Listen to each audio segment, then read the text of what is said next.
ધોરણ 7 વિષય ગણિત પ્રકરણ 1 એકમ કસોટી તારીખ 10/8/2024ના દિવસે એટલે કે તારીખ 10/8/2024ના દિવસે લેવાયેલ વિષય ગણિતની એકમ કસોટી જેમાં પ્રકરણ 1ના પ્રશ્નો પૂછાયેલ છે।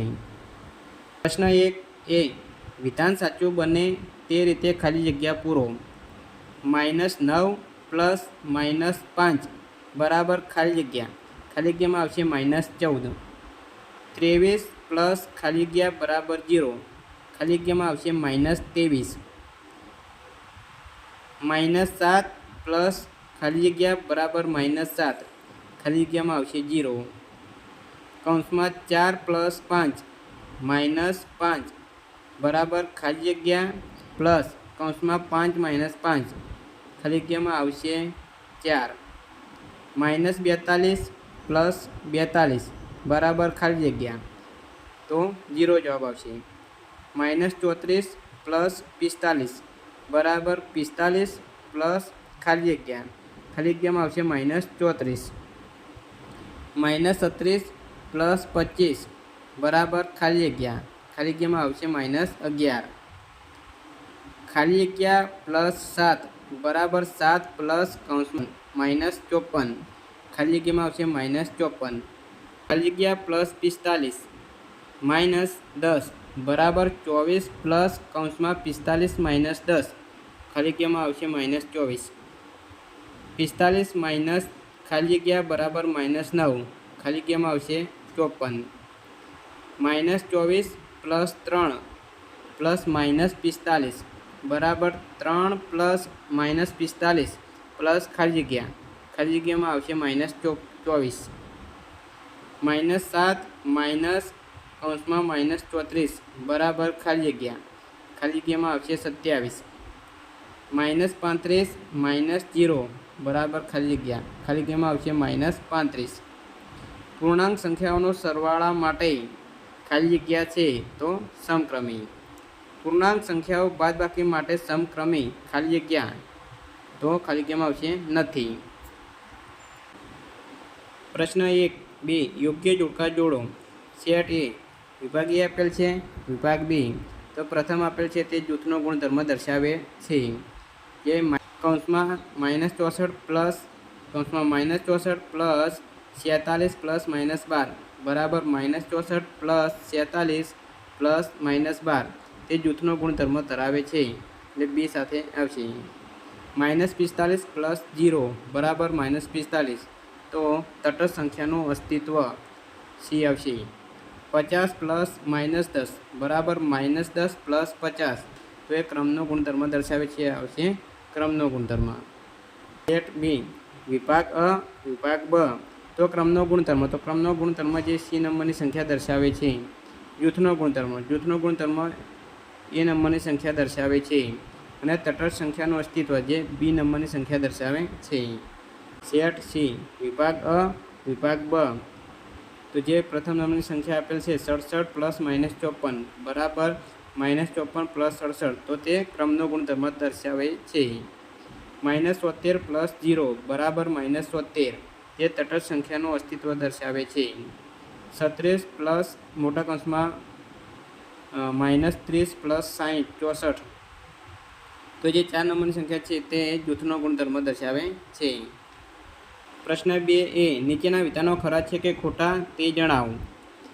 કોઈપણ બે ઋણ પૂર્ણાંક સંખ્યાઓનો ગુણાકાર ઋણ મળે છે આ વિધાન ખોટું છે। કોઈપણ બે પૂર્ણાંક સંખ્યાનો ગુણાકાર પૂર્ણાંક સંખ્યા જ મળે આ વિધાન સાચું છે। પૂર્ણાંક સંખ્યા ગુણાકાર માટે સમક્રમી છે આ વિધાન સાચું છે। -1 × -1 બરાબર 1 થાય આ વિધાન સાચું છે। 0 × -5 બરાબર -5 આ વિધાન ખોટું છે। કૌંસમાં 7 × -2 × 12 બરાબર 7 ગુણ્યા મોટા કૌંસમાં -2 × 12 તો આ વિધાન સાચું છે। 15 × મોટા કૌંસમાં -20 + 5 બરાબર 15 × -20 પ્લસ 15 × 5 તો આ વિધાન સાચું છે। 20 × કૌંસમાં 25 - -5 બરાબર 20 - 25 ગુણ્યા 20 -5 આ વિધાન ખોટું છે. -30 ગુણ્યા 12 કરતાં પરિણામ પૂર્ણાંક સંખ્યા મળે છે તો વિધાન સાચું છે.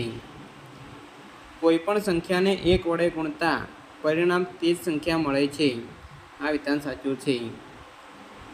0 ગુણ્યા 10 લાખ તો બરાબર 0 મળે આ વિધાન સાચું છે. -3 ગુણ્યા -5 + 6 બરાબર 3 મળે આ વિધાન ખોટું છે. પ્રશ્ન 2 બી આપેલ ઉદાહરણ મુજબ કોષ્ટક પૂર્ણ કરો. અહીં ગુણાકાર કરવાનો છે તેના માટે સંખ્યા આપેલ છે 4 અને અહીં આપેલ છે 5. તો એ ઉદાહરણ આપેલ છે કે -5 ગુણ્યા 4 તો -20 થાય, -5 ગુણ્યા 5 તો -25 થાય. એ રીતે -3 ને 4 વડે ગુણીશું તો 4 તારી 12 -12 આવશે. -12 ને 4 વડે ગુણીશું તો 12 ચોક 48 -48 આવશે. -3 ને 5 વડે ગુણીશું તો થશે -15. -12 ને 5 વડે ગુણીશું તો 12 × 50 -60. ગુણાકાર કરવાનો છે અહીં -12 સાથે અને આ બાજુ -15 સાથે.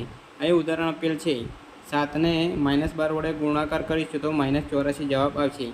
તેવી જ રીતે 7 ને -15 વડે ગુણીશું તો -105 જવાબ આવશે. હવે 8 ગુણ્યા -12 તો 12 × 8 = 96 જવાબ આવશે. 10 ગુણ્યા -12 તો -120 જવાબ આવશે. 8 ગુણ્યા -15 તો જવાબ આવશે -120. 10 ગુણ્યા -15 તો જવાબ આવશે -150.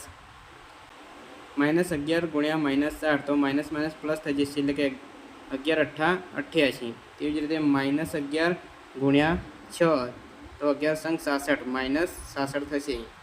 તેવી જ રીતે 4 ગુણ્યા -8 તો થશે 8 ચોક 32 -32. -16 ગુણ્યા -8 તો બંને માઇનસ હોવાથી પ્લસ થશે, +128 જવાબ આવશે. -4 ગુણ્યા 6 તો 100 ચોક 24 અને -16 ગુણ્યા 6 તો 16 × 96 -96 જવાબ આવશે. પ્રશ્ન 3 ગણતરી કરી પ્રશ્નોના ઉકેલ મેળવો. દુકાનદારને એક પેન વેચતા ₹2 નફો થાય છે, તેમજ પેન્સિલ વેચતા 50 પૈસાની ખોટ જાય છે. કોઈ એક દિવસે દુકાનદાર 10 પેન અને 12 પેન્સિલ વેચે છે. એકંદરે દુકાનદારને કેટલો નફો કે ખોટ થશે? 10 પેન વેચતા થતો નફો 10 × 2 એટલે કે ₹20. 12 પેન્સિલ વેચતા થતી ખોટ 12 × 50 પૈસા તો 600 પૈસા એટલે કે ₹6. હવે કુલ નફો તો 20 - 6 એટલે કે ₹14 નફો થશે. શ્રીનગરનું આજનું તાપમાન -6 °C છે. પ્રતિ દિવસ તાપમાનમાં 3 સેલ્સિયસનો વધારો થાય છે. તો 7 દિવસ પછી તે શહેરનું તાપમાન કેટલું હશે? 7 દિવસમાં તાપમાનમાં થતો કુલ વધારો 7 × 3 સેલ્સિયસ એટલે કે 21 સેલ્સિયસ. 7 દિવસ પછીનું તાપમાન તો -6 સેલ્સિયસ + 21 તો 15 સેલ્સિયસ થશે. એક સ્પર્ધામાં પ્રત્યેક સાચા જવાબ દીઠ +5 ગુણ તેમજ ખોટા જવાબ દીઠ -2 ગુણ મળે છે. સુરેશ 15 પ્રશ્નોના જવાબ સાચા અને 5 પ્રશ્નોના જવાબ ખોટા આપે છે. તો સુરેશે કુલ કેટલા ગુણ મેળવ્યા હશે? 15 સાચા પ્રશ્નોના મેળવેલ ગુણ 15 × 5 = 75 ગુણ. 5 ખોટા પ્રશ્નોના મેળવેલ ગુણ 5 × -2 = -10 ગુણ. કુલ મેળવેલ ગુણ 75 - 10 = 65 ગુણ. એટલે કે સુરેશે 65 ગુણ મેળવ્યા હશે. મહેશભાઈના ક્રેડિટ ખાતામાં -5000 રૂપિયા છે. તેઓ પ્રતિ માસ ₹1000 જમા કરાવે છે. એક વર્ષના અંતે તેમના ખાતામાં કેટલી રાશિ હશે? 1 વર્ષ = 12 મહિનામાં જમા થયેલ રકમ 12 × 1000 એટલે કે ₹12000. જમા રાશિ તો -5 + 12000 તો જમા રાશિ રહેશે ₹7000. સંખ્યા રેખામાં -73 પરથી જમણી બાજુ એક કૂદકામાં 10 એકમ આગળ વધે છે. તો 8 કૂદકા પછી કે સંખ્યા રેખા પર કયા સ્થાન પર પહોંચશે? 8 કૂદકામાં કપાતું કુલ અંતર 8 × 10 એટલે કે 80 એકમ. સ્થાન તો -73 + 80 એટલે કે 4 એકમે સ્થાન હશે. એક વેપારી સફેદ સિમેન્ટની થેલી વેચતા 50 રૂપિયા નફો થાય છે અને રાખોડી સિમેન્ટની એક થેલી વેચતા 20 રૂપિયા ખોટ થાય છે, તો વેપારી દિવસ દરમિયાન સફેદ સિમેન્ટની 12 થેલી અને રાખોડી સિમેન્ટની 9 થેલી વેચે તો કેટલો નફો કે ખોટ થશે? 12 સફેદ સિમેન્ટની થેલી વેચતા થતો નફો 12 × 50 બરાબર 600 રૂપિયા. 9 રાખોડી સિમેન્ટની થેલી વેચતા થતી ખોટ 9 × 20 એટલે કે 180 રૂપિયા. કુલ નફો 600 - 80 એટલે કે 420 રૂપિયા નફો થશે. પ્રશ્ન 4a કિંમત શોધો. પ્રશ્ન 4a કિંમત શોધો. -40 / 10 તો -40 / 10 10 10 ઉડી જશે તો જવાબ આવશે -4. -55 / 11 -55 / 11 કરીશું તો 11 11 ઉડી જશે એટલે -5 જવાબ આવશે. 80 / -5 16 × 5 = 80 તો 5 5 ઉડાડીશું તો -16 જવાબ આવશે. -37 / 1 તો -37 / 1 -37 જવાબ આવશે. 67 / -1 તો 67 / -1 બરાબર -67 જવાબ આવશે.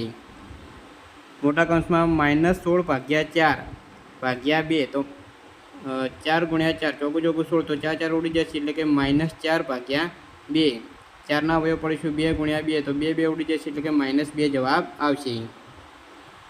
-48 / કૌંસમાં 6 - -2 તો -48 / 6 - -2 કરીશું એટલે કે -48 અહીં 6 - +2 થશે એટલે 6 + 2 એટલે 8 થશે એટલે કે -48 / 8 થશે.